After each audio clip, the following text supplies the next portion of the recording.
All right. Welcome to the live stream. Waiting for some people to come on in here and hoping to answer some questions. I'm getting my office and slash YouTube studio more set up. Got some nice engine license plates, nice sign in the back, and obviously name of the channel. So waiting for some people to get in here and start asking some questions that I can answer. A little late on this one, but I think better late than never. So hopefully I can help you guys out and answer some questions you might have.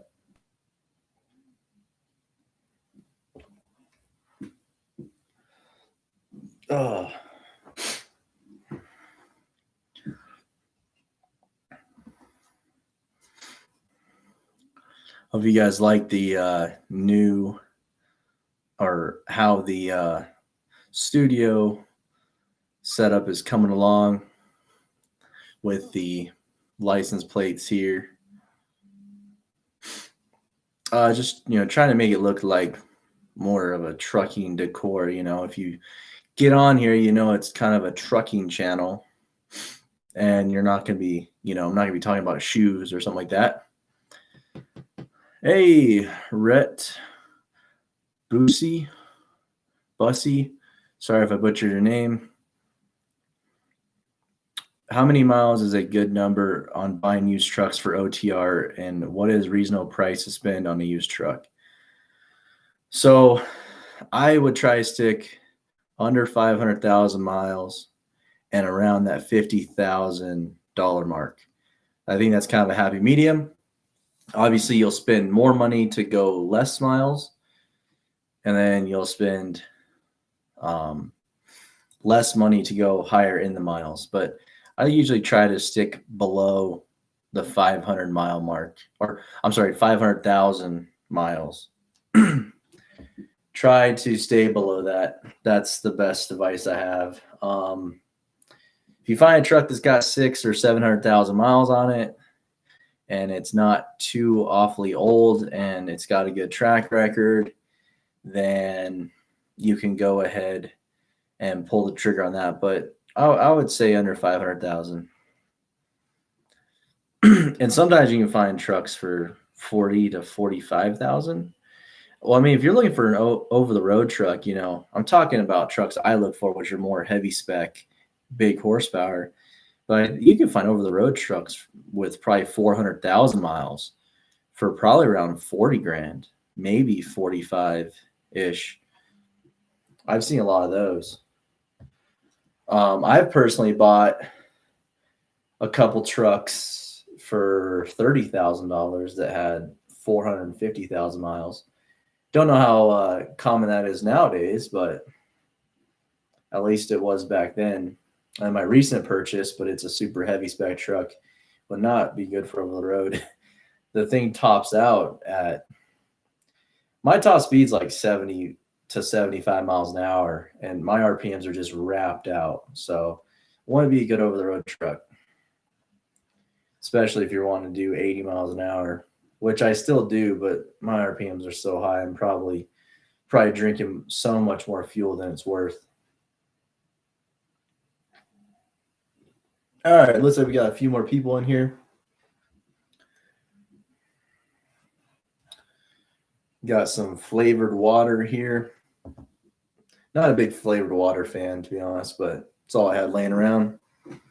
What's the difference between DOT and LLC? An LLC is a limited liability corporation that you set up when you have a business, and a DOT is Department of Transportation. And also you can have a DOT number, which is your identification number for your DOT. So it's, for the highway or transit authorities to know who you are. That's your DOT number, or the authorities, or whoever it may be. So you'll have your DOT number on the side of your trucks, and every trucking company has their specific DOT number. It's kind of just an identification.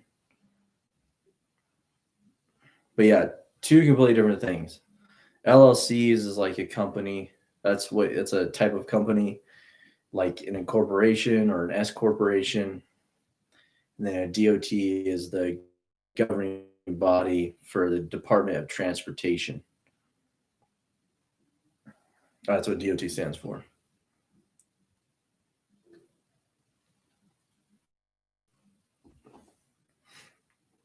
Tell me, guys, if you like the new setup. Trying to make it more trucking oriented, so you know what we're all about on this channel. And when you tune in, you can understand right away what it is. So let me know how this background looks. I've done a couple videos. I haven't done too many videos. Thanks. Thumbs up. Awesome. Who has the best insurance for new authority? The easiest insurance to get is going to be Progressive. And that's my experience. For new authorities, it's going to be a little more expensive, but it's also going to be the easiest. And therefore, Progressive is a huge company, so they're not going to try to. I don't want to say they're not going to try to, but bigger insurance companies are probably a lot better as far as not trying to wiggle out of insurance claims. Or if you have some no-name insurance company, I always worry about, what if the worst happens and then this insurance company may not be as legit as they claim to be. So I'd say Progressive. And it also depends on how much experience you have. A lot of times it's all about how new your authority is, but a lot of times the person trying to get approved, a lot of it's they're going to factor a lot of your driving experience into that equation as well. Try People Insurance for new authority insurance. Jeremy Jones. Thanks, Jeremy. Try those guys out. You never know. I'm coming out of Florida, but might change the address to Georgia. Okay. I don't think that should make a difference, to be honest with you. Especially being those states are Georgia, Florida, those are so close together. It's like me being in Colorado or Wyoming. It's so close. I don't think it doesn't make a whole lot of difference. And maybe closer down to Denver, it'd make a difference versus being in Wyoming. But as far as your authority is concerned, I don't think that should change much because it's still down south, just like this is still the Midwest.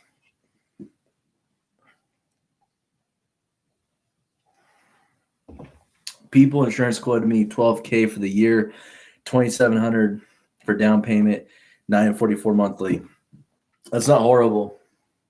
I think I was right around there with Progressive. Honestly, Jeremy, I think Progressive was pretty close to that. Also, Jeremy, did you have a lot of driving experience, like 5-10 years before you got that authority? Because that could be a big factor too. Or at least that's what I was fighting. Because I had 5 years of driving experience, which they don't claim is very much.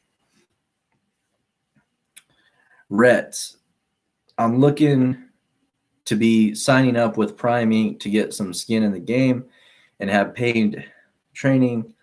It's a year commitment, but training, they start you out at $700 to $800. Rhett, so you're talking about you don't have your CDL, but they're going to get you your CDL, and that's where you have to commit to the 1 year?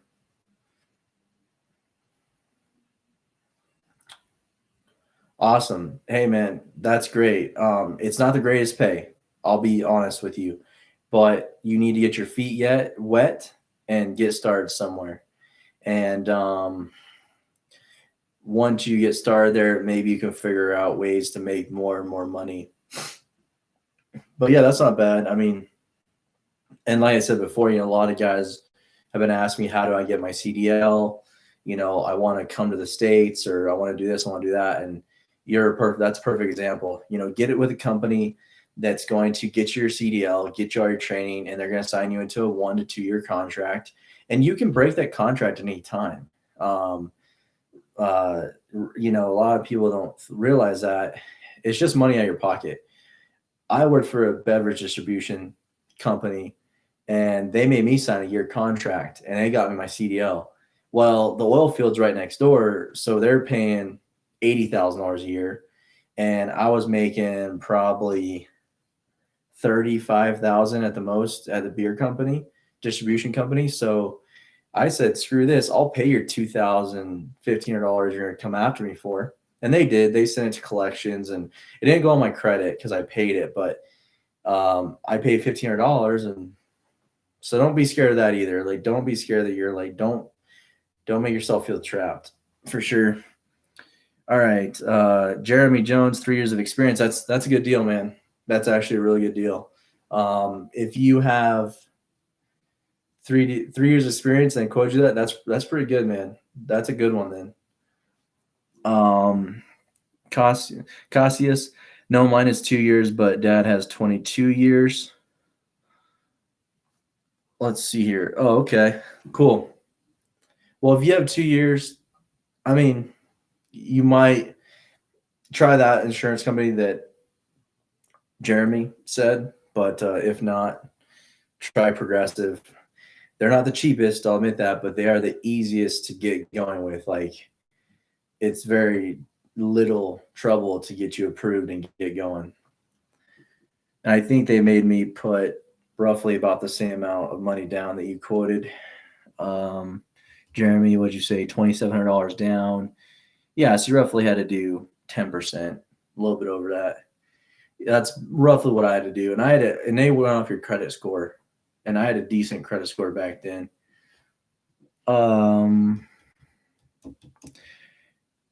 Jeremy, quick question. Is the Midwest good place for flatbed or reefer? No. A lot of guys tell me a lot of stuff comes here, but there's not a lot of stuff gets you out. And that's the problem with the Midwest. Except for like going over towards Missouri, and over that towards that area, it's okay. There's a lot of loads that go over in that area, but a lot of people, like a couple buddies of mine that I know that do flatbed, tell me like they always try to meet up here in my side of the country, and they never really can because they're not really ever come here very often, and it's hard for them to get back out. So loads come here for good rates, but then I guess it's garbage coming out. A lot of them say that eastern seaboard is, that southeastern side, Georgia, Florida. A lot of them come out of Florida, honestly. And that's the best for them, I think. Like North, South Carolina, Tennessee, all of those areas have a lot of industry that's going in and out of them. And then a lot of them have stuff going into Texas and then Texas back. And that's a lot of their routes that they do. But yeah, I'd say the Midwest is not very good for that. Or at least, where I'm at. Rhett, the people I've talked to that actually worked there and got their training done said they make average $1,600 by leasing a truck. Leasing, you get 75% of the load.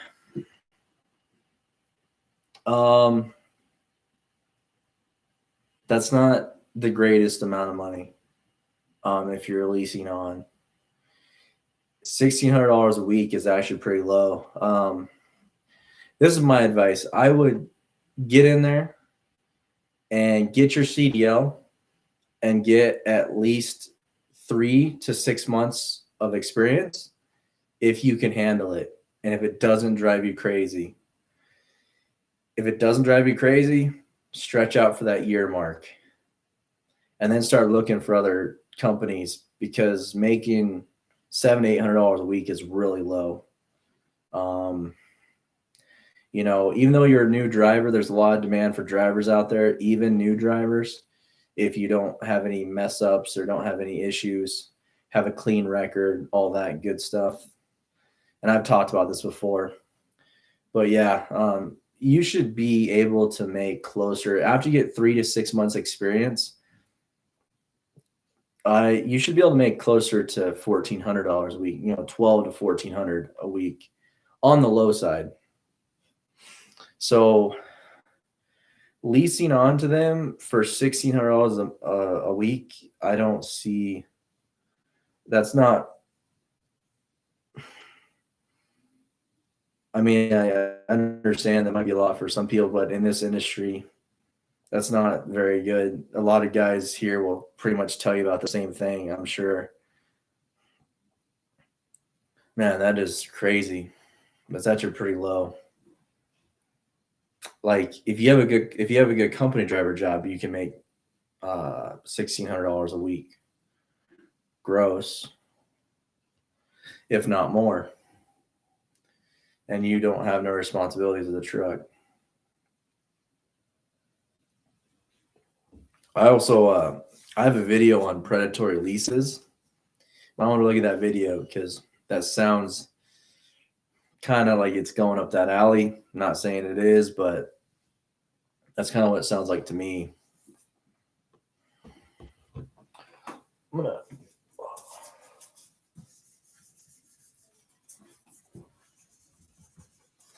Man, I'm not erasing.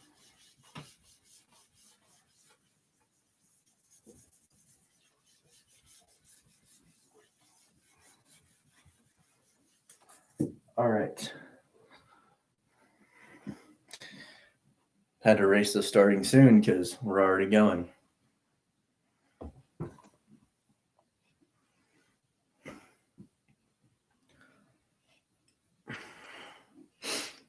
How are you guys doing out there, by the way? Drop a comment or throw a like to tell me that you're doing all right.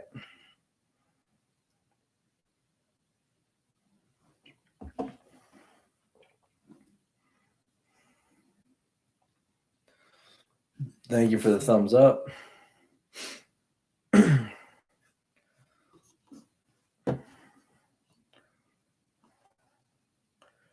Doing good, man. Sounds good.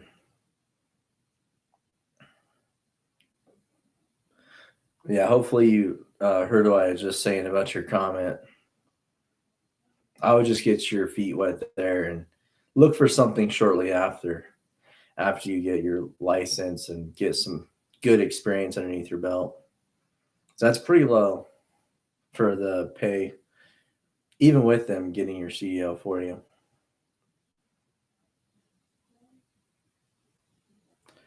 Steven Lugo, have you brought anyone on to help you scale your business? No, I have not. I had another trucking business that I thought I was going to scale and make it huge, and that didn't wind up going too well. It ended up costing me more money than it was worth, and ended up losing me a couple $100,000. So maybe I'll make a video on that. Right now, I'm kind of a one-man show. I might bring on a driver or two every now and again, but I've learned that keeping it lean and mean is the name of the game in the trucking industry. Unless you have 10 or 20 trucks and good contracts, anywhere in between there, you're just going to be spending money that you're making. What are your goals in the next 5 years? Well, that's a good question. My goals would be to, let's see here. Man, you hit me with a good question. Right now things are up and down. It's hard to have a extended out future plan for 5 years just because things are going this way and they're going that way, and it's kind of hard to have a direct path because things are changing. Next 5 years, I'd like to obviously build the YouTube side of things to a sustainable point where I can do that part-time, if not full-time, and continue helping you guys out there getting yourselves into the trucking industry and succeeding either as high-level company drivers or owner-operators. So my goal for the next 5 years is to, have solid footing on the YouTube side of things, and also have a trucking business with, I'd say, 2 or 3 trucks. I've already got 2 or 3 trucks. I just want to get, 2 or 3 trucks running solidly, me maybe included, doing it part-time, and have a solid work, whether that be continuing doing tanker stuff, which who knows? I think times are changing every year that we get. It seems like the pipeline's taking more of our work, or get into maybe the construction side of things. That would be my goal in the next 5 years, is to keep what I have sustained currently, and keep driving and doing what I'm doing, and then build up the YouTube side of things. I've got some other businesses as well. I've got an app company as well that's working on some other stuff. This is nothing to do with trucking. It's actually an app around breweries. I'd like to build the YouTube side of things and venture into some automotive stuff, because that's truly my passion. And maybe have a 2 or 3 truck business that's pretty, really lean and mean. That's what I learned from my last bigger trucking company experience, was if you have just 2 or 3 trucks running and they're running solidly, that's a good place to be. Oh, and also expand into doing a lot more of the trucking repair stuff. So getting a property that has a big shop on it, where I can do a lot more of the how-to videos around trucks and building trucks, fixing them. That would be another thing. So, Rhett, that's a good question. I know it's a little long-winded. Jeremy Jones, doing okay. My authority was dismissed because my 90 days are up for getting my insurance. I think you can appeal that. What's your issue with getting insurance? I guess that would be my next question. If it's money, I guess you just got to save more money, but you should be able to get Progressive, or let's see here. Wait, I thought you said you had your authority, Jeremy. You said your authority was dismissed because your 90 days are up for getting your insurance. Were you able to appeal it? Because I thought you said you just got approved for insurance for $2,700 down and $944 monthly. So I guess I'd ask you, what do you mean? Did you get reinstated? And I think you just got to appeal it or file for it again. Sal Acevas, I'm getting paid cash for right now. Should I be reporting income ASAP if I'm planning to get my own truck in about 2 years from now for insurance purposes, or does insurance companies take references?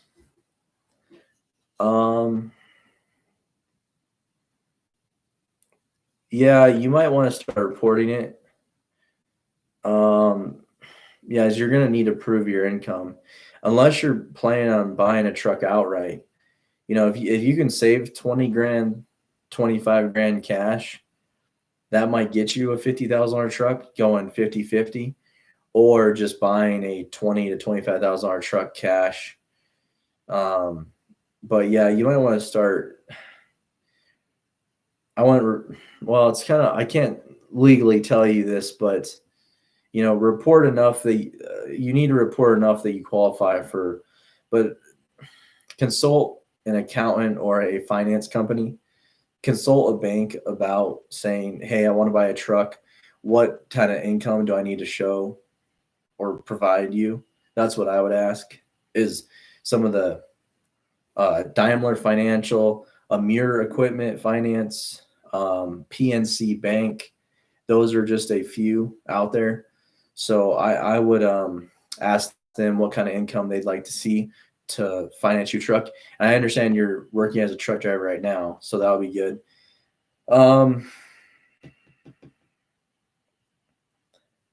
Let's see here. And what do you mean for insurance purposes? Are you currently a truck driver, Sal? Yeah, I mean, insurance companies, I don't know if they take references or not. I can't remember.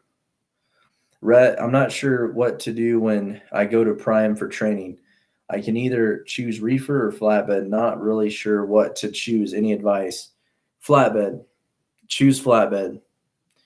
At least for the future, flatbed seems to be the highest paying over the road job right now. And learning that is a good specialty side of trucking. A lot of the things about trucking is being in specialized areas of it. Okay, Cobe 13. What do you think about buying a truck on lease and then renting it to the truck drivers?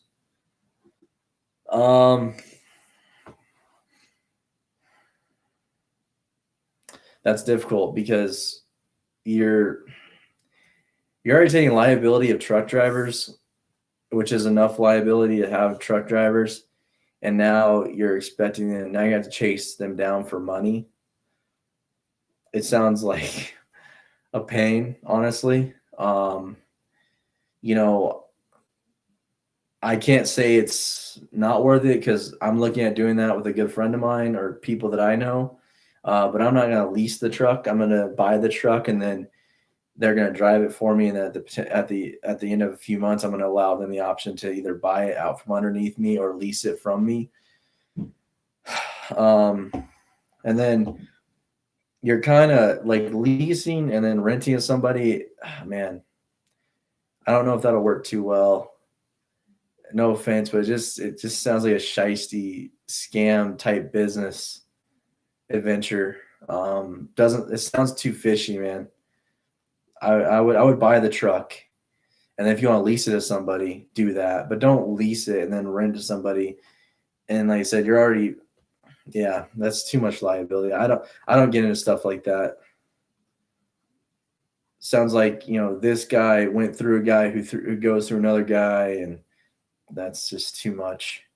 That's like saying you're working for a guy that's leased to another company that's leased to a bigger company. There's too many levels to that. You just want to not down as many levels and just be straight, 1 to 3 people removed is as far as you want to be. Jeremy, I did send appeal, just waiting for them to reply back. Yeah, that can be a timely process, especially in these times right now. Hopefully they get back to you. As far as I understand, I mean, that shouldn't be, you should be able to do that, especially because you didn't mess up. You weren't running under this authority, right? You just applied for the authority, and then you're getting insurance. Or I guess don't tell me that. Don't tell me that because liability might come into factor there. But yeah, so good for you. If they accept it, that'll be great. They should accept it if they're under the impression that you weren't running without insurance. Tommy Tech, how much would you recommend spending on first truck?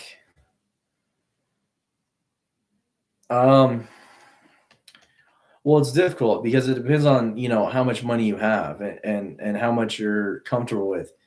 I try to spend no more than $50,000 on a first truck. My truck, I spent $40,000 on it, and my payment was $1,200 a month, and it was around a 3.5 year finance. That was how much I spent on my first truck. And then my second truck, I kind of went crazy and bought a $65,000 truck. And then my next truck was all the way down to a $30,000 truck because I got a good deal. And then I bought 2 trucks for $40,000, and then I bought another one for $35,000, and then another one for $30,000. So it just depends. And I'm about ready to maybe buy one for about $50,000. So yeah, because you're look at how to finance your first semi truck.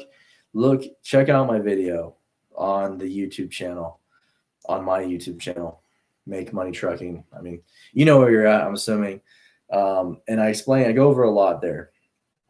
Good credit, you're going to put less money down, so you're going to be able to purchase a higher price truck.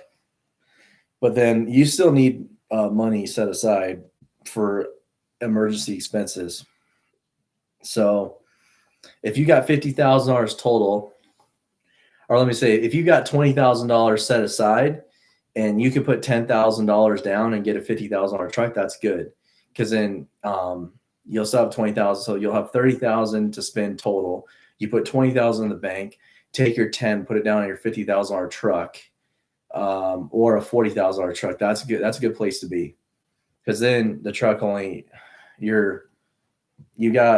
the truck is worth more than what you owe on it. You got some equity in it, and then you got $20,000 in the bank. Mohammed, is there enough loads out there for 26-foot box truck, or should I go straight into 18-wheeler? Do you have a CDL? Do you have experience? If you have a CDL and you have experience, yeah, I would go into getting an 18-wheeler semi truck. But if you don't have experience, I don't know. I mean, it depends on if you're able to make money with a 26-foot box truck. I know there's supply and distribution companies out there that are willing to do that type of they have that kind of work, but I don't know if it pays that well. But it's a lot less headache. You don't have a class 8 truck you're trying to drive and the DOT numbers and all that stuff. So I guess that's too open-ended. If you already have experience, I would go into semi truck. Jeremy Jones, I called the FMCSA that told since it had been a year, I don't have to pay to reactivate. Well, that's good.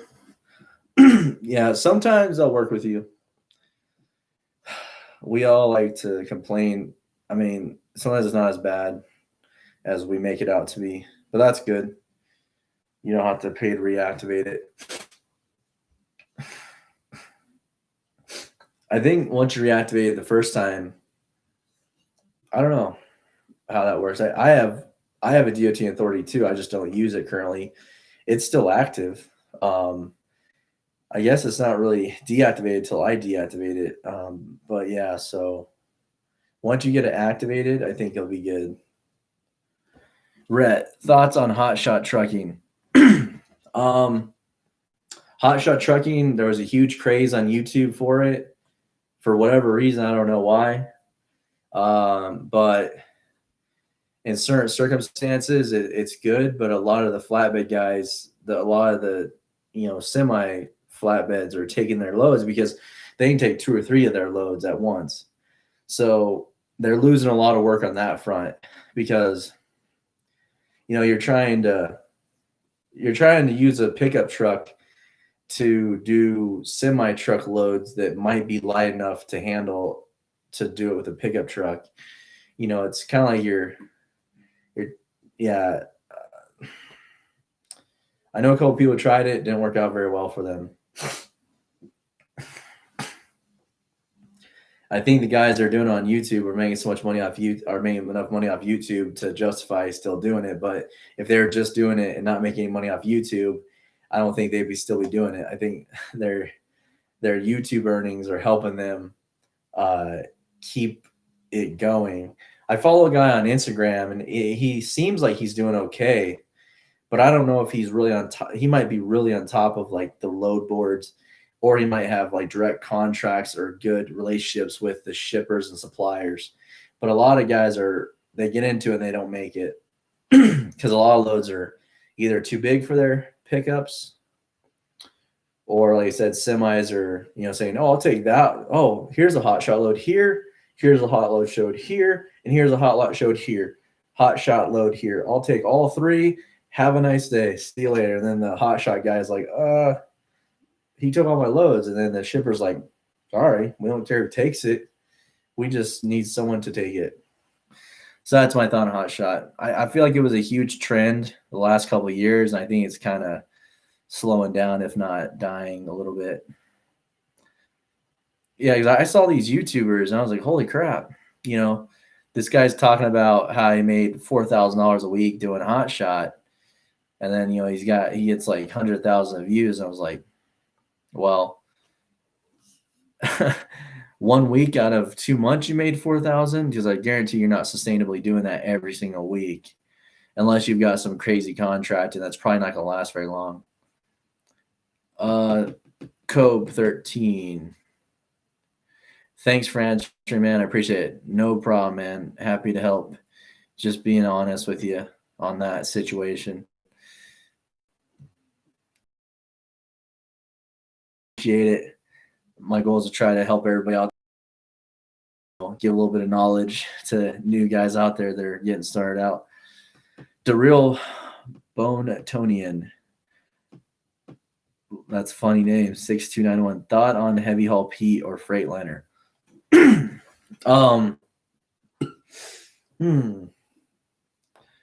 Freightliner. I'm just not a fan of Peterbilt's. You're paying for the name. I made a lot of my money with Freightliners, and I've driven mostly Kenworths, and I've driven every truck out there, especially heavy haul applications. And I don't know. I would go with Freightliner for sure.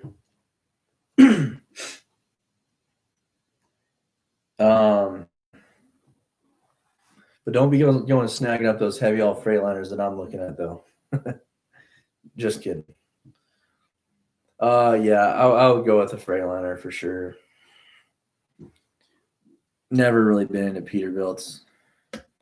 Rhett, you said you have owned a few trucks already. What is the average cost you probably spend on the high end per year for maintenance, preventive maintenance, and of course breakdowns? Rhett, I have a video on my channel right now that is the cost to own a semi truck. And this is one of the best examples. Not the best, it's about average. I'd say 1 out of 10, it's about a 7 out of 10 as being the best cost effectiveness of a semi I've had. I've got a video on my channel about that.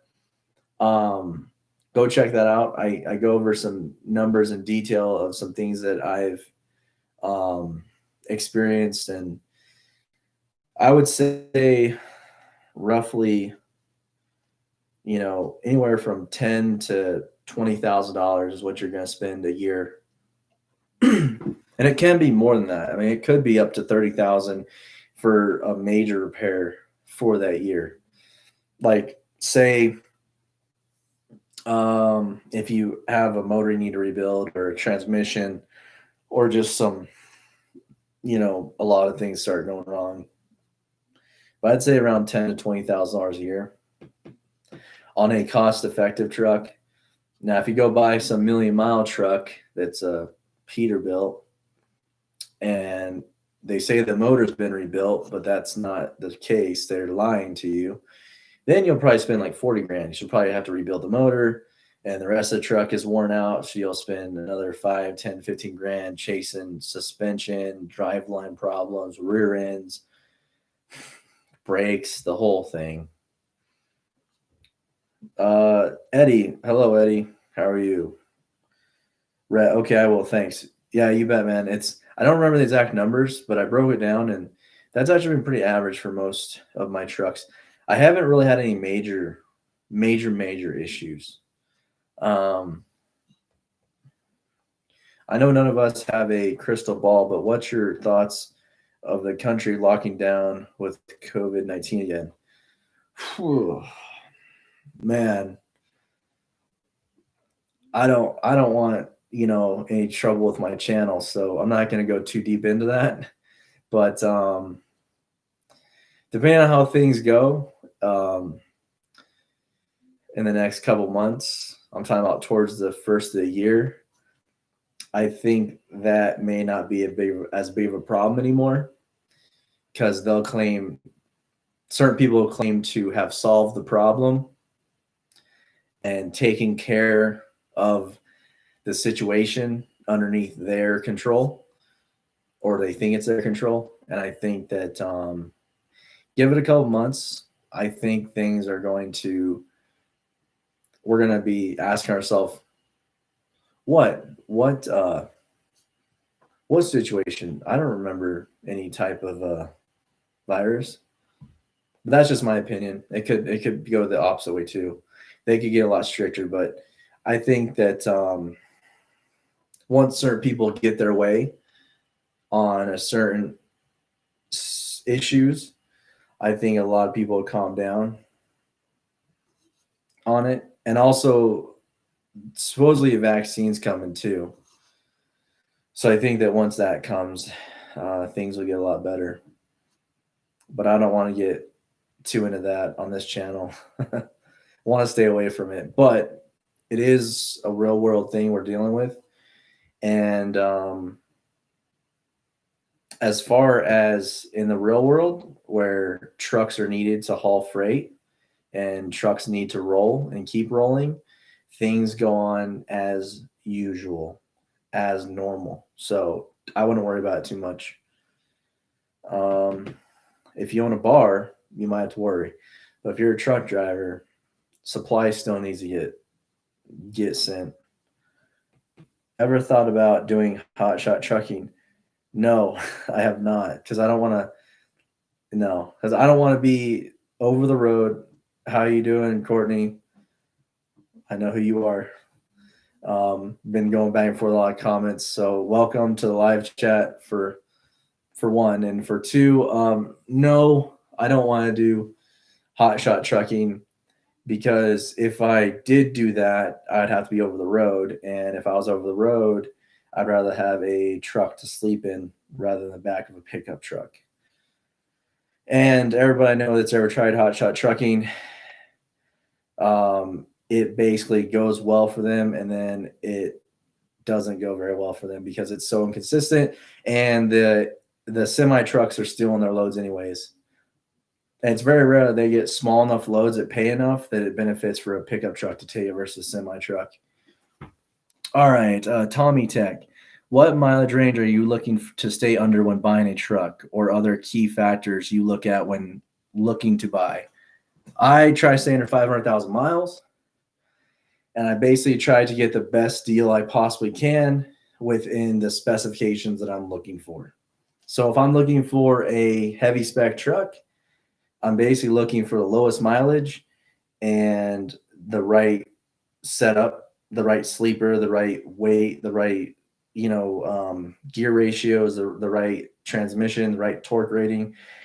So I match up all the specifications that I need, and then I just try to find the cheapest truck with the lowest amount of miles, given that it's not really rusty and that it doesn't look too sketchy, and then it doesn't look like a truck that they sold at auction because it was torn to crap. That's what I look for. Definitely like to stay under 500,000 miles, because at least I feel trucks should go to about 1 million. So I feel like basically you're getting a half used truck. You got half the life still in it, and you paid a quarter of the price for it. So if you can buy a 400,000 mile truck for $40,000, that's great, because you just paid, 150. The truck was probably close to $140,000 brand new. So you just literally paid, less than a third of the price, and the truck still has a third, 2/3 of its life left, potentially, if it's taken care of really well, or a little bit over half its life. So I guess that's kind of a scenario I look at. But yeah, people are crazy out there. Some people are selling 700,000 mile trucks for $55,000, $60,000. I'm like, why? I can get a 400,000 mile truck for the same price, if not $10,000, $15,000 less. So that's what I look at. Don't want to give too many secrets away, but no, I'm just kidding. I'm happy to share the tips and tricks that I use. I'm gonna have a video on things I look for when I'm buying a truck, and how I can decipher, if it's a good truck to buy, and if it's a piece of crap, or if it's a turd on wheels that someone's just trying to unload on somebody. Jeremy Jones, which is better, flatbed or step deck? Step deck is better, because you can haul taller loads. Have a good buddy of mine, personal experience. He had a flatbed, or he hauled for a company driver. He was a company driver. He was driving a flatbed for a company, and he could not take a lot of loads because they were too tall. as far as a lot of military equipment, a lot of tractors, a lot of construction equipment that's not too awfully heavy, it tends to be tall. So you want to have a step deck for sure. But there's a trade-off. The step decks have really smaller tires, so the tires wear out. So your tire budget's going to go up. But then your loads are going to pay more, and you're going to be able to get more of them because you're going to have a more open availability of what you can haul. Courtney, finally caught a live stream. Yep, I noticed that. Happy to see you in here. And I mean, wow, about the fifth one, you finally caught one, but that's okay because I didn't give any notice of this one or last week, so that's all good. Eddie, do you book your own loads or work with a company? I lease on to a trucking company that is already existent, so I don't book my own loads. Well, I guess if you want to say it that way, I'm not on load boards. I haul hazmat, so hazmat authorities are way too expensive to get on your own. So I basically lease on to a company that hauls hazmat, and then they dispatch me my loads. I kind of do choose my loads if I find myself in the right favorites category, or if they like me enough, they'll let me kind of choose my loads where I want to go. But for the most part, you kind of just get dispatched where you get dispatched, and you just have to deal with it. Rhett, what city do you reside in? I'm just north of Denver. Well, actually, I'm north of Denver, but south of Cheyenne, Wyoming. So I'm in between those two areas and out east, kind of towards Nebraska. So that's kind of where I reside in, is that big circle. From Nebraska into Wyoming and down to Denver. Rhett, right on. I used to live in Denver 5 years and Fort Collins for 2 years. Okay. That's awesome. Yeah, so you know my area. You know my backyard pretty well then. That's all I'll say about it. It's expensive here, but there seems to be a lot of work here. How do you go about finding a company to lease under? Thanks for answering my previous questions. Much appreciated. Much appreciated. You're welcome. Let's see. Tommy, just like I told Rhett, I have a video on my YouTube channel about how to find companies to lease onto. And I'd like you to go watch that video on my channel. It's how to find companies to lease onto as an owner operator. But I'll give you a short, very brief, simple scenario. Once you find an industry that you want to be in underneath the trucking sector, like say you like flatbed or you like hauling tanker or reefer or whatever, then I would find companies that hire owner operators to do that specific job or construction. And if you can, talk to actual owner operators that are leased onto them. Owner operators, we're just like employees for trucking companies. So most of the time we're going to be pretty honest, or we're going to run away from you because we don't want anybody to find out about the good contract that we have, and we want to keep it a secret. So try to talk to guys that are currently leased on to somebody, ask them how they like it. Some guys are going to tell you it's pretty good, I enjoy it. Some guys are going to be pissed off that day and say, I hate it, everything sucks, life sucks, I want to burn my truck down. And some guys are going to run away because they're going to be scared that you're going to come in and steal the work. But usually you find the first type of person that's going to tell you, it sucks, or it's all right, or it's pretty good. That's the best thing I've done. That's how I found out.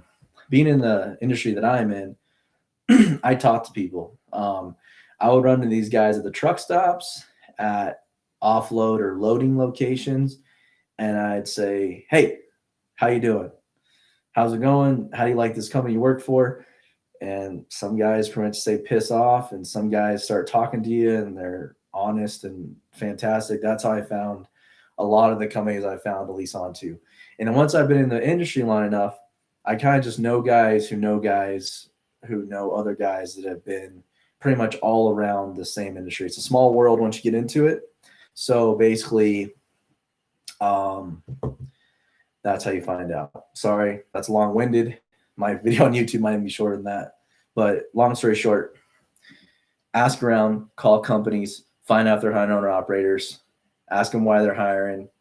Hopefully it's because they got a lot of work and not because they just turn and burn people. Rhett, I'm in Nebraska now. Awesome. So you're not far away either. So you're on the same side of the country I am. Courtney, when does the current job wrap up? Done. I got out of there. I got out of there and came back home. And I actually got another contract starting up probably the next week or so. Well, I've already got the contract set up to go lease onto another company. Been in conversation with them for about a week or so. Kind of been dragging my feet, and I'm going to start with them probably in the next week or so. Hopefully. They got to just work out some paperwork and all that good stuff. But I'm done. No longer a dingy hotel.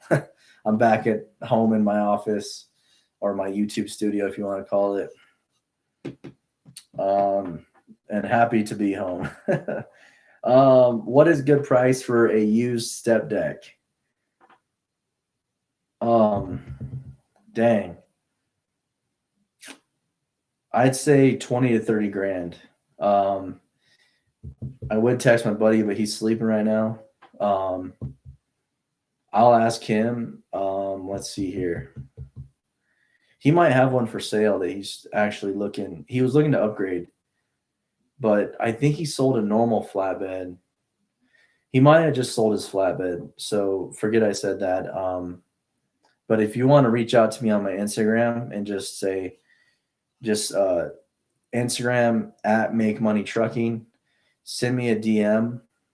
I'll have to approve it and whatnot, which is fine. And just say, looking for a used step deck, what's a good price? And I'll try my best to get back to you within a couple of days on some good prices to look for those. But I think around 20 to 30 grand is a pretty good price for one that's under 10 years old. And I think he might be looking to get rid of his if he hasn't already. AKA Butterball Turkey. Leasing or own authority? Start out, it doesn't hurt to lease. Lease on until you get used to what you're doing, get some experience under your belt. And then if you want to deal with having your own authority, I would say then go take on the challenge of getting your own authority after you do that. But I would lease on. And like me, I mean, I'm in such a specialized field that leasing on is really the only way, because I don't have a $10 million insurance policy to cover the hazmat. What happened to the last job? Wasn't it supposed to last a bit longer? It was, but let's just say we had some complications. We didn't see exactly eye to eye on some of the things, and yeah, I mean, the work is going to stay out there. The work's not going anywhere. I left. I was like, I was living in a hotel, got sick of it. And the company that shall be not named is going to get blasted in the next couple of weeks. As soon as I get all my pay from them, I might have to put them on blast. But I'm not that type of guy, but they were a joke. Essentially, I followed work out there, got promised a bunch of stuff. I got paid, which is good, but then there was just a bunch of micromanaging. It's just the current problem with trucking is that, and the work was crappy. The work itself wasn't bad, but the roads are bad. And then coming into winter, I don't know if I really want to deal with those roads and then that pay and being away from the house and just living out of a hotel. Yeah, wasn't really what I wanted to deal with. I hear you. That's one of the disadvantages of being leased on. Yeah, I mean, the thing is, I didn't have to go out there. I wasn't hurting. I didn't have to go out there to make money. I did it because I was bored and I'm kind of waiting for all the current situations to work themselves out in our current country right now. Basically, so I went out there. I didn't have high expectations. So when it didn't work out, I really wasn't upset about it. I was like, I gave it a couple more weeks and then things got kind of rocky. And I'm like, I'm out. I don't need to be here. I've got a lot of experience. I can pretty much go wherever I want. So I can go back home for now. The real Bontonian 6291. That's a funny name. And it got me again. If I think I know what you're saying there. What you hauling right now? I'm gonna be hauling hazmat tanker stuff. Kyran Joy. Hey, as an owner operator, how much we make? How much can we make after all our expenses average? Thanks. It depends on what you're going into. And if you have your own authority or you're leasing on somebody, or if you're in specialized industry or not specialized, I would say ideally you should be able to make at least $3,000 take home a week after your expenses. That might be geared more towards specialized industries. But ideally, the low end's probably about 2,500. The high end's 5,000 or more. Courtney, what do you want to do now? Ideally, same thing I was doing, and I'm going to be doing the same thing I was doing out there, hauling hazmat tanker. Here, that's what I want to do. We'll see how long it lasts. Out here on this side of the country, they like pipelines a lot, so that's kind of killing us right now. But and other companies that are stealing our work for basically pennies on the dollar, and then hiring company drivers to do it that don't have any experience. But that's neither here nor there. That's just another day in the life of being a trucking business. There's always someone stealing your work for cheaper. So I'm going to be doing the same thing I was doing out there and prior. And I'm happy with that because I'd rather be home. Jimmy and the boys, have you ever ran over a rat? I don't know what that means, but I'm not too sure. Don't know if I'm getting myself into a trick question on that one.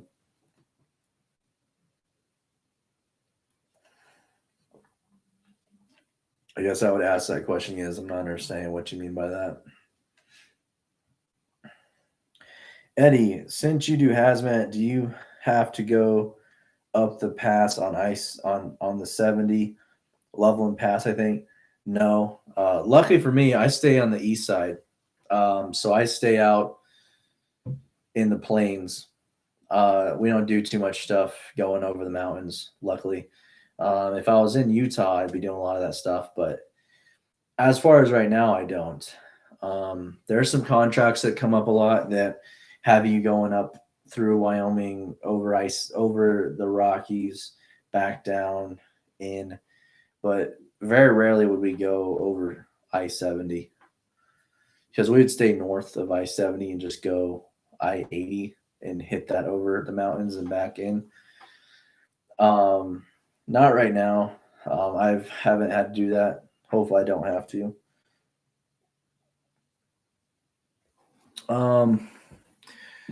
The real bond 6291 average tanker or hazmat take home, and what are some good companies where you are?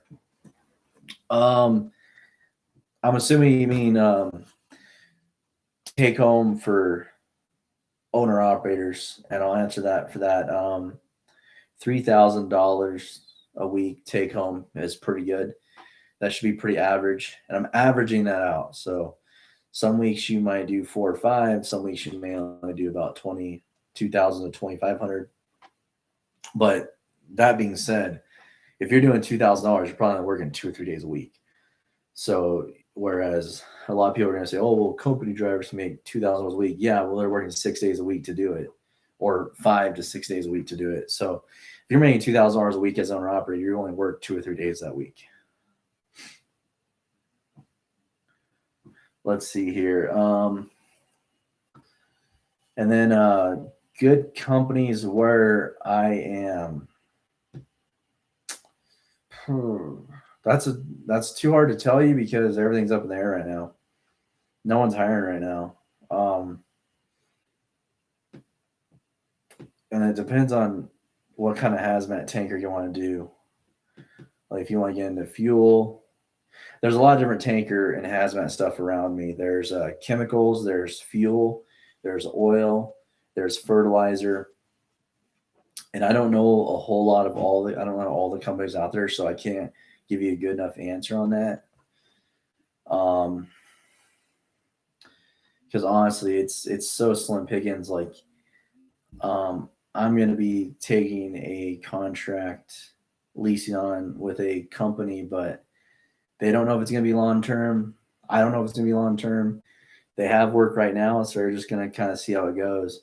But months prior to this, they were dead in the water, and they had to let go like a few different owner operators.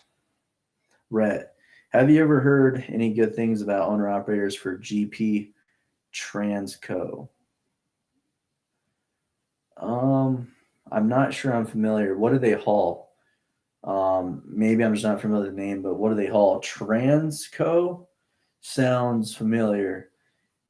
Transco, is that a subsidiary of McLean? Rhett?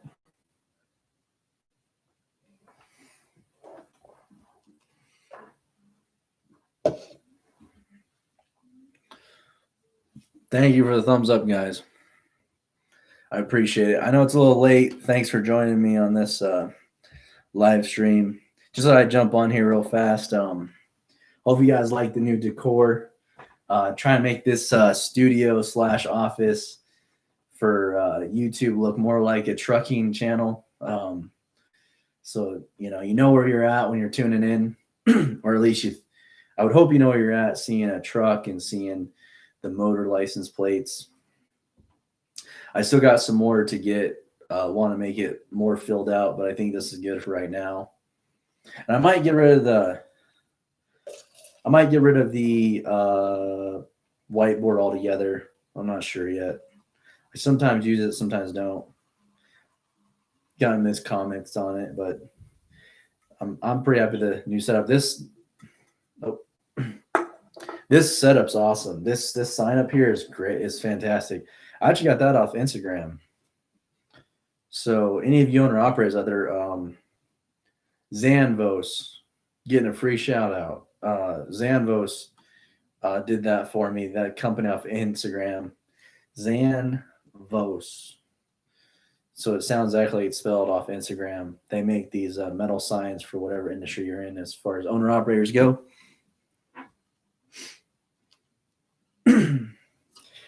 All right, see if I have any more questions here. I'll answer a few more questions, or feel free to, make any statements or shout anything out. And I'll give probably 5 or 10 more minutes. And I've actually got to do some computer training classes.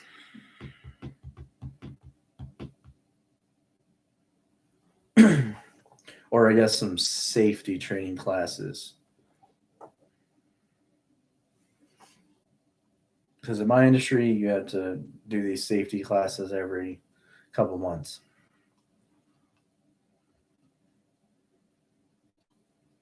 But yeah, Red, GP Transco, what do they haul? And is that a subsidiary of McLean? I think Transco is a subsidiary of McLean. Rhett, going to drive any of those exotic cars anytime, sometime soon? I might be.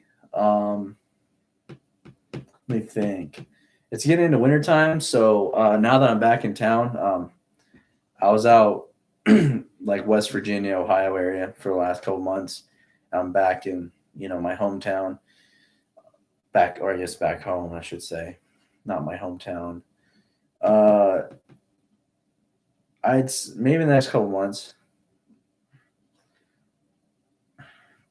Those videos, I thought those were gonna be a lot more popular than they were, because I'm wanting to transfer over to the doing more car stuff and car builds, because trucking is what I got into to make a great living, and but my true passion is cars, and I still think it's relevant. I don't know if it would be a very warm welcome to start doing some car builds or doing some fun stuff with cars on the channel. Because I am categorized as an automotive YouTube channel, but that's just because trucking was the closest to that. So, anyways, yeah, I know those guys pretty well down there. I would consider them somewhat buddies of mine. I don't go and hang out with them a lot, but they're really good guys, and I spend a lot of time, BSing with them. And I think that let's see here, probably the next, I might do some more. They got an R8 I want to drive. I'm not going to say it's a future purchase of mine, but we'll just leave it at that. I don't know if I'd want to endeavor into the operating costs and cost of owning an exotic car. That's kind of why I don't want to go drive and get out of my system. I'd rather have like a high-end sports car. Yeah. Do some cars and craft beer videos. Yeah, that would be a good idea. I don't know if the craft beer stuff would that get demonetized or not. Crap, I just said it. I don't like saying that, but I wonder if I do some craft beer videos, if that would actually be a good way to have a sustainable YouTube channel. But I do have an app that's coming out soon.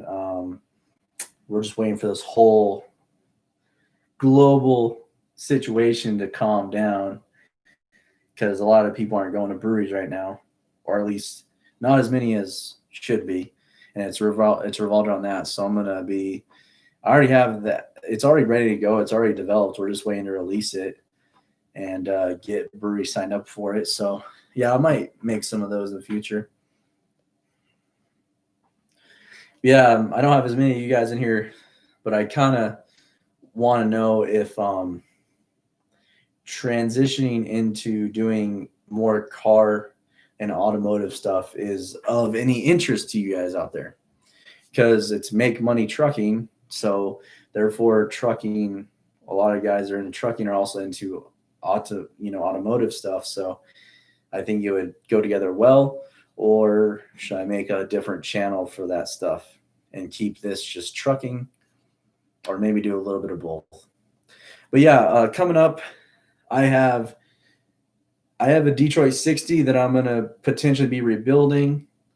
We're going to be throwing a big turbo on a 60 series, and aftermarket exhaust manifold, and maybe going out there and trolling some Kenworths and Peterbilts, some Cats and Cummins with it.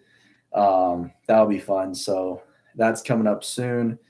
I just got to get things lined out. We're doing some new work right now. So once that kind of calms down, and if that ever slows down, we're looking to do a build series on my 2008 Freightliner. Let me know if you guys are interested in seeing that.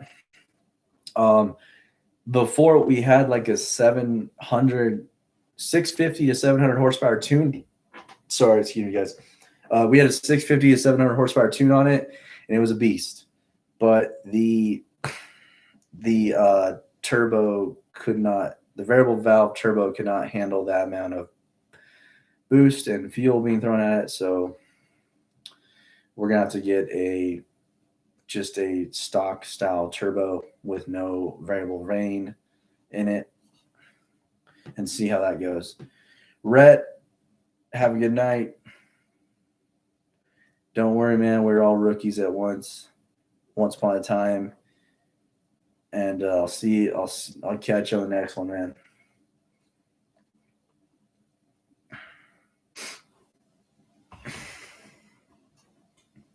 All right. So does anybody have any more questions for me? Thank you all for coming out and joining me on this live stream and asking whatever questions. I see some repeated people in here. Thank you for joining me back or coming back if you were here before. I see some familiar names in here that were on here previously. So I really appreciate that. And as always, check out the YouTube channel. There might be some videos on there for you or wherever you're at or whatever you might be curious about as far as, trucking, the trucking industry or becoming an owner operator. But as long as you guys don't have any other questions, give it probably another few seconds here to see if you guys got any more questions. And if not, I'm going to get off here pretty soon. Edmund, I was just talking about people who, I guess you'd say, repeat people back in the chat. It's nice to see you here, and everybody else that came back. Yeah, man, I'm actually about to get off here. Unless you want to throw me some questions real fast, I'll answer them. But yeah, go ahead and watch the replay. That should be up. The replays are tricky because sometimes they take a while to, like YouTube has to upload them and process them. And for some reason, they take a while to get processed and upload. Courtney, how many more years do you think you will continue to be a truck driver? Is there any other businesses you would rather be in? Yeah, probably 2 or 3 more years. That's my goal. I'd like to do a lot more stuff with automotive stuff, as far as I'd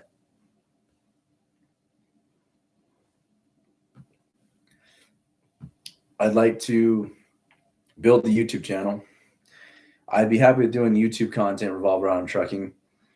So I'll probably do that for a long time, probably for the next 5 years at least. After that, I would like to, I've got some other businesses. I have an app that I'm developing. So, well, it's already developed. We're just waiting to release it because of the whole situation that happened that we all know about, that stopped people from going to breweries. So that's an app that I was getting ready to release and just got to wait for the right timing on that. Hopefully that takes off. Invest a lot of money in that. So hopefully it works out. If not, oh well, it's a write-off. And yeah, so that's the other business I'd rather get into. I don't mind doing trucking as a part-time thing if that ever becomes an opportunity that I can. A lot of people that want you to be an owner operator, they want you to be full-time. So if I could, have other businesses and just be an owner operator 2, 3, 4 days a week, that'd be fantastic. Like do like a Monday through Thursday type gig and then have my other businesses to handle the other 3 days. That'd be great. Also, real estate is going to be something I'm going to be diving pretty deep into over the next few years. So hopefully, right now I do majority of trucking and I do a little bit of YouTube and a little bit of other stuff. I'd like the trucking to shrink down a little bit, do a lot more YouTube, pretty much half and half YouTube, half trucking, and then have my other businesses be a lot bigger part. And then eventually the trucking will get smaller. The YouTube will stay pretty much the same, if not more or less, and then getting more involved with real estate. Because that's what I tell guys. A lot of guys I know, they're owner operators. We get in this industry to make money and to do well. We get into becoming an owner operator to make good money, to venture into something else that we want to do. It's kind of a stair step. A lot of guys are truckers for the rest of their life. A lot of us just do it to make money because it's not a bad way to make a living, to further invest in other things. I have a lot of friends of mine that They were truck drivers and they're owner operators. Now they own a lot of real estate. And I have guys that were owner operators and then they open up diesel repair shops and I do that. So yeah, a lot of it's just a stepping stone. Edmund, I don't have anything at the moment. I'll watch a replay and learn something new. Awesome, man. Hopefully you learn something new. But one only thing you would like to do realistically replace your current truck income? Yeah. YouTube can be pretty sustainable. I'm so small on YouTube. I mean, it's not enough to replace my income as having a trucking business, but having an app company, and if that takes off like we think, we have some projections on what that's supposed to do, and if that goes the way we at least does half of what I'm hoping for it to do, that should take over my income driving a truck. And then real estate, obviously, it depends. Real estate's all dependent, but real estate, can easily make up half of what I do with trucking. So yeah, this stuff can pretty much take over what I'm doing in trucking. But for what we do, it's such an easy job for how much we make that I think I'll always be somewhat of a part-time driver. Eddie, how long have you been in trucking in total? 9 years, 10 years, actually. Been 10 years total in the trucking industry. I think as it applies to trucking, it's best to have a entry plan and an exit plan. How people manage their money is crucial to successfully exiting. Yeah, that's true. And honestly, what set me back is I had to learn a couple hard lessons with a secondary trucking business I had. I had a second. I'm gonna make videos on this, but I don't want to be that guy that has a sob story and, oh, look at me, I lost all this money and I lost pity. I don't want to do that because I like to be optimistic and be a lot more half glass half full, not half empty. But basically, I ran over. I kind of had a bump in the. I had a speed bump a few years ago, and that set me. I had to do a little bit of a detour and kind of rebuild myself back up. So I've been doing that for the last 2 years, and now I'm sitting pretty good. I can't complain. But if I had not done that, I would have probably had an exit strategy a year, 2 years ago. But it led to me doing YouTube because with that failure of what I went through, that encouraged me to start the channel to help other people. Because along my journey, I had a lot of guys and gals that were curious on how I did it and how they can do it. So that inspired me to start the channel. So I guess without that hiccup in the road, I would never start the YouTube channel, and I enjoy it. I really like doing the YouTube. I don't always have the amount of time I want to devote to it, but eventually I hope I can get there. So I hope that answers your question, but yeah, you're right. Yeah, it's all about planning, and it's all about financially saving your money and not going in too hard too fast and not going in too heavy too fast into. You got to have eggs in multiple baskets. I went a little heavy-handedly into my I had a side truck. I call it a side trucking business, but I went a little heavy-handed investing in that, and it didn't end up quite how I was hoping for. We had some contracts that just didn't work out, so that kind of bit me in the butt. But some of the most successful people out there, they have told me, and I have watched their videos, and they had to have a couple good failures to teach them how to be more successful. So that's just part of the game. A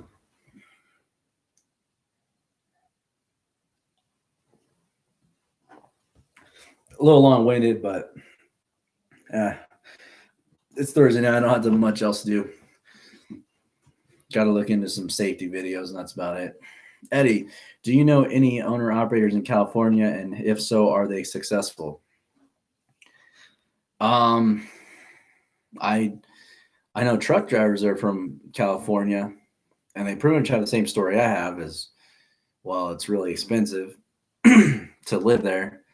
They make a lot better money, but it's really expensive, and a lot of them, with the regulations and all the rules and laws, I think they try to get out of it. Um, I think they are successful, but comes with the cost of living is very high there. I know that a lot of loads pay really good to go there because nobody wants to go there, especially if you have an older truck, because they're pretty strict on that. They don't want any older emissions trucks on their highways or non-emission trucks on their highways. They want everything to be emissions compliant up to the current standards, which is kind of crazy because every few years standards can change. I mean, we had the DPF and then we had DEF. So how long until we have another standard that changes and everybody has to change their fleets over to that? So I think it's definitely harder for them to succeed, but I think they are successful if they're smart enough with their business and their money. But I do know a lot of guys are taking advantage of going into California to get loads, especially flatbed loads, because they can't get you kind of X'd out half of the trucking industry as far as owner operators with all the regulations. And drivers don't want to deal with it, all the rules and stuff. The right hand lane stuff. Yeah, it's like they don't want you there, which is not gonna get into it on this channel, but they need trucks, but then they hate trucks. So yeah, I don't like getting stuck behind a semi truck just like anybody else doesn't. But at the same time, you need them to deliver your product. So truckers are, truly the backbone of the country. And it's like, how do you expect your stuff to get there? I don't think they're hoping for a teleportation device to send all their supplies to California.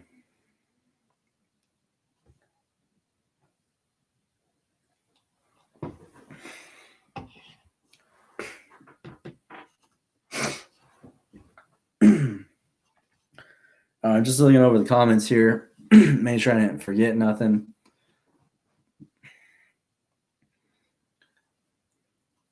Happy to see all you guys in here. Thanks for the thumbs up. I saw some of the sticker emojis.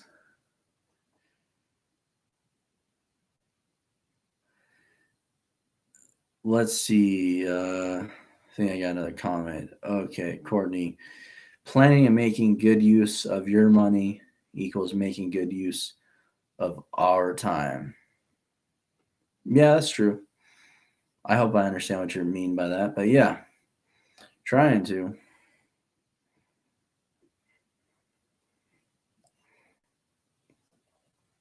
The thing, a lot of people in the trucking industry, we didn't come from trucking backgrounds. I didn't.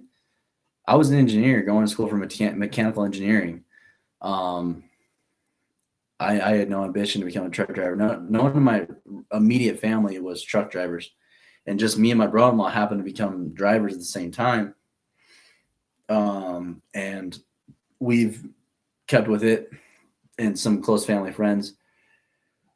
So, but basically, my point is that a lot of us got into trucking because of the opportunity, and we knew somebody that was doing it and making a decent living.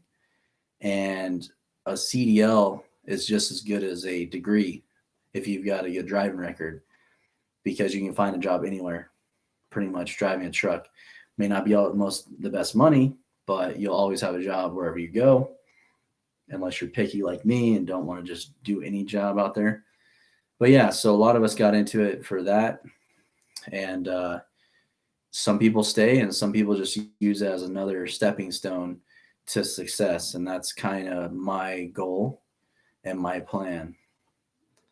But yeah, hopefully in the near future, you guys can see where I take this. I'm not looking to build a huge trucking empire. Been there, done that. don't want that headache.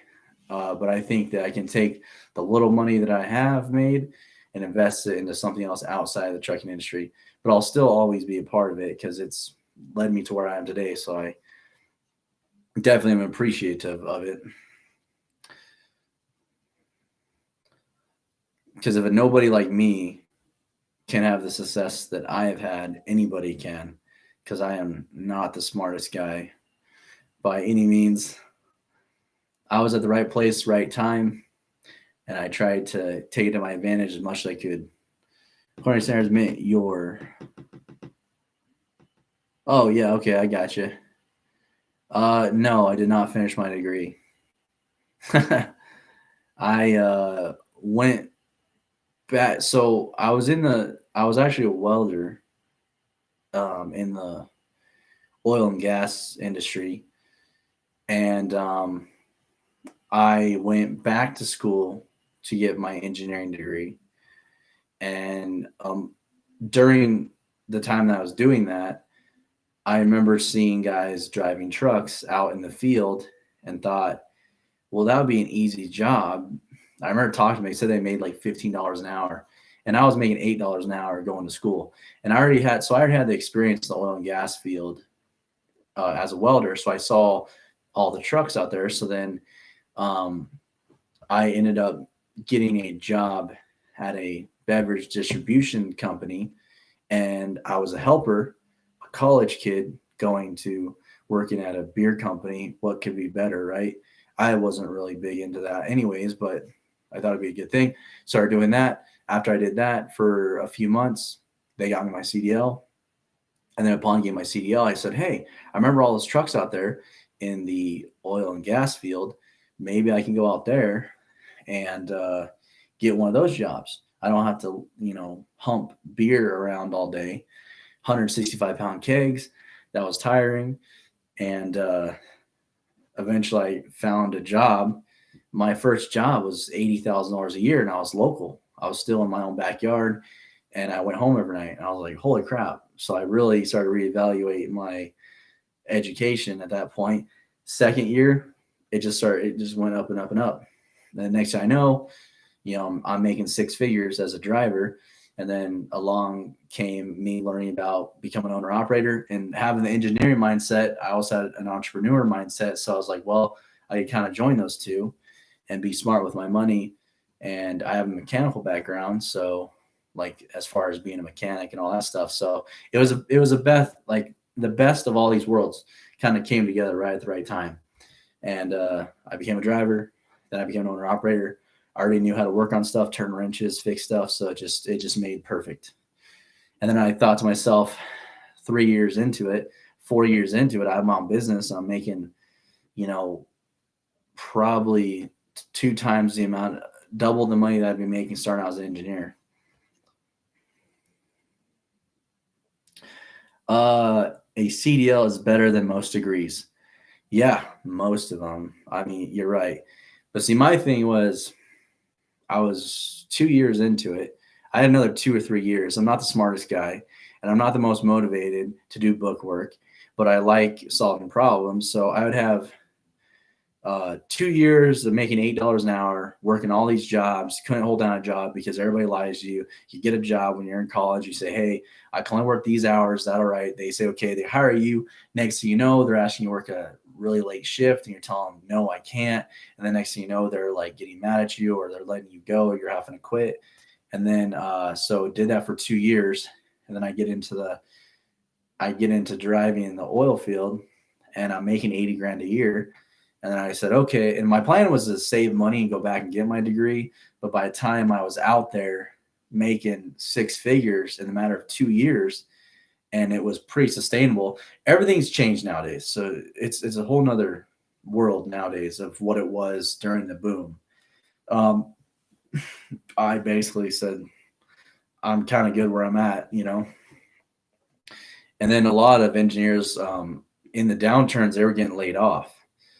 And I know a lot of engineers, or I've met a lot of engineers and talked to them. And I found out that to kind of replicate what I'm doing, if they ever get to that caliber, they have had to be doing their practice for at least 5 years to get up to the income level that a higher end owner operator is making.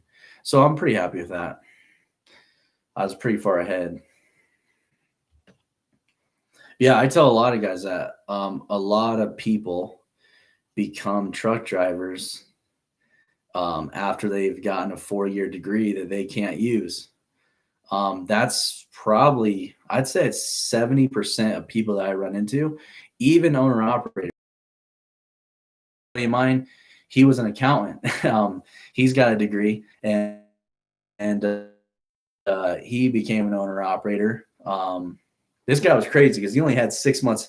He jumped in becoming an owner operator after only driving 5 or 6 months. I mean, he went in feet first. He landed.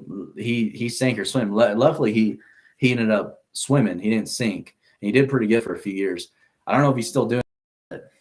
Yeah. So a lot of guys coming into the trucking industry are college graduates with degrees that they can't use.